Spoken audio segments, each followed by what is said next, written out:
Hello everyone and welcome back to the channel for another video. In today's video I'm going to be continuing to work on my Glade of Trust. If you didn't know, I've already done Peter Pan's kind of area in the corner of the Glade of Trust. I will link that video down below if you haven't seen it.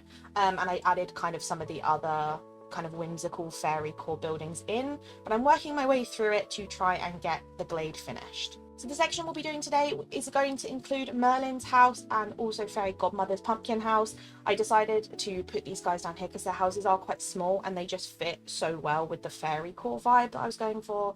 And I just kind of like the idea of them being here together. So as you can see behind me, this is the kind of main part we're going to be focusing on, and then I will continue my decoration of the glade like round to basically link it up to the bit I'd already completed. So that will be included too. So let's get started. So as you can see, I put down a lot of furniture in preparation for this build. This is what I tend to do, is I get the furniture ready, just because scrolling through a massive furniture list just takes so long when you're recording, and also just is a bit tedious. So I have prepped a lot of the stuff I knew I'd probably use or maybe use, but obviously put it to the side just so it's out of the way. But I started to map in some of the items I knew would probably be likely to use. I knew I wanted to include a dreamlight tree in here by Merlin's, just because I want to kind of have these spread out throughout my whole valley. So I felt like this biome was definitely one that should include a dreamlight tree because it has that kind of mystical, whimsical feel to it. So I decided to put one of those in by Merlin's, and I started off by creating a makeshift path just so I knew where my path would be going. These pebble stones I don't actually end up using in the final build. I end up changing them, but this kind of gave me a good idea of where my path was going to go, just so I knew where to decorate around that. And I find that really, really useful to do, to kind of make sure the spacing for everything is right. And then as you can see, I'm currently working on Merlin's area, which is going to have a lot of sword in the stone items and also a kind of bookish, whimsical feel to it.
Now, something you will notice with how I decorate my glade is that it is going to be very, very foliage heavy. I wanted it to feel super whimsical and very busy in terms of foliage. So if you are someone who is working with a lower item limit, do not feel like you have to kind of make everything this overgrown. I personally just like doing so, and I feel like it fits that kind of magic forest vibe that I was going for. So the trees are very, very eclectic. I used a bunch of different trees from both DLCs and also the base game. I've also got like the tapestry, Sleeping Beauty trees in here as well. There's quite a lot of variety.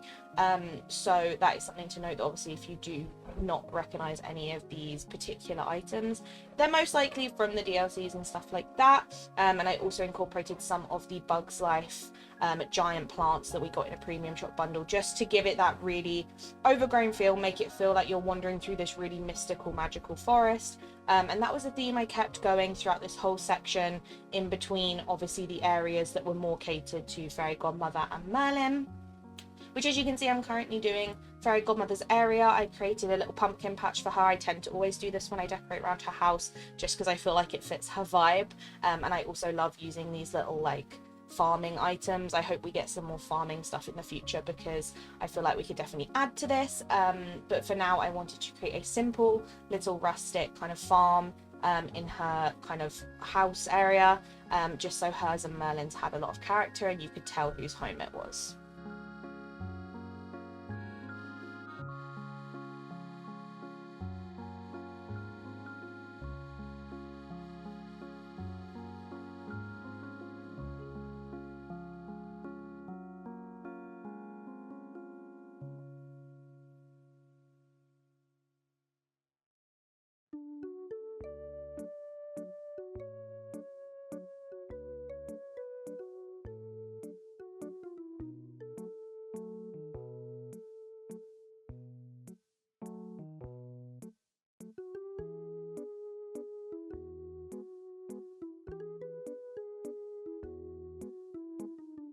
Now, as you can see, I'm starting to work on the section further down from Merlin and Fairy Godmother's area, which is going to link up to the area of the glade I already had done, which included Tinkerbell's Archway House, the like Tink Watermill premium shop house, and obviously at Peter's house as well.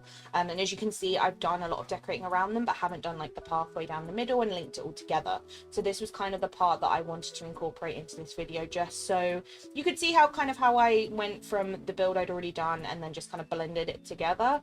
And it was kind of meant that I had this whole first section of the glade done in this video, which was the aim. So as you can see, I'm just going to go around now and put in some foliage, start bulking out the main background areas of Merlin and Fairy Godmother's, as well as incorporate the well and start to figure out what kind of pathway I wanted to use in here and how I wanted to blend it together with the rest of the existing build.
Now overall, I decided to use the unbordered mud pathway in here just because I felt like it went with the natural look of the glade. I felt like brick and things like that just looked way too structured, so I decided to keep it really, really natural and added in the mud. I feel like you could actually get away with not using this pathway at all if you do have a lower item limit and you want to kind of reserve that, just because the glade is pretty muddy and grassy anyway, so I feel like you could definitely not use this. I personally chose to just because I felt like it made this main kind of pathway area when you enter the glade feel a little bit more structured, and a little bit bolder. So that is just something to note, but you could definitely get away with not doing this because of how the glade looks anyway.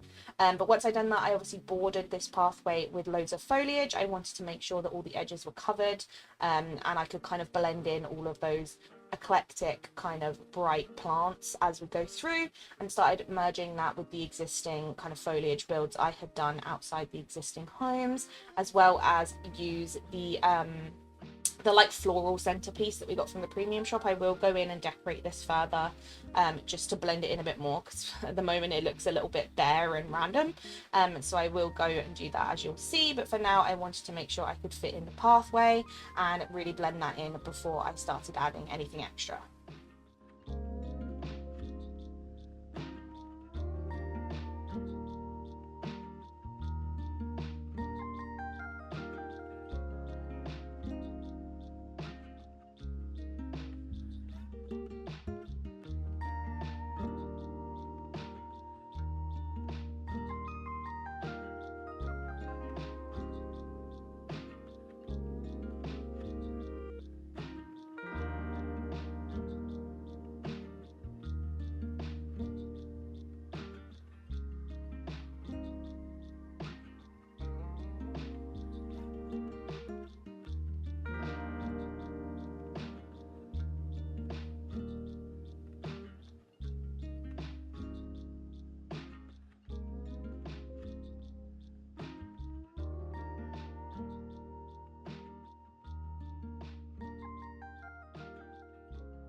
to give the pathway a little bit more texture and make it feel a little bit less flat, I added just some random little rock spots into the path. Obviously this mud pathway can look really, really bland, so these kind of helped give it a little bit more.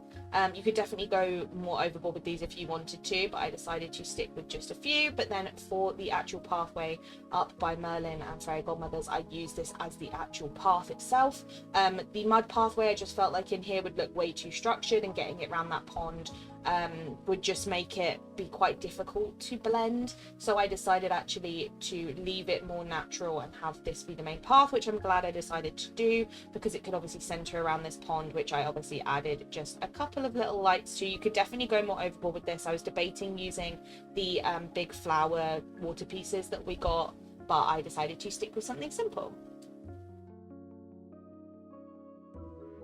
So here is the final build. We will go from the meadow down, and as you can see from this entrance, we've got one of the little star path banners letting us in, and also out to Dazzle Beach as well, to kind of have that be our archway in. And then as we go forward, we've obviously got a lot of foliage straight away. We have got the centerpiece with the little flowers around. I feel like this just helped blend it in more and made it look a little bit less out of place. We've obviously got our wishing well, which has currently got the floral skin put on it, just because I felt like this works so well with the glade and the vibe in here, and I just love how this well skin looks anyway. We've also got our little gazebo with the seating area underneath, something really, really, really simple, and again very natural to go with that. And then obviously, as you can see, I've used the pathway to blend out to the other houses, which are in the Peter Pan build video, which, like I said, will be linked below. Heading out to the smaller exit up to the meadow, we've obviously got more of these ancient structures which fit really nicely with Merlin's theme, so they kind of link into where he is.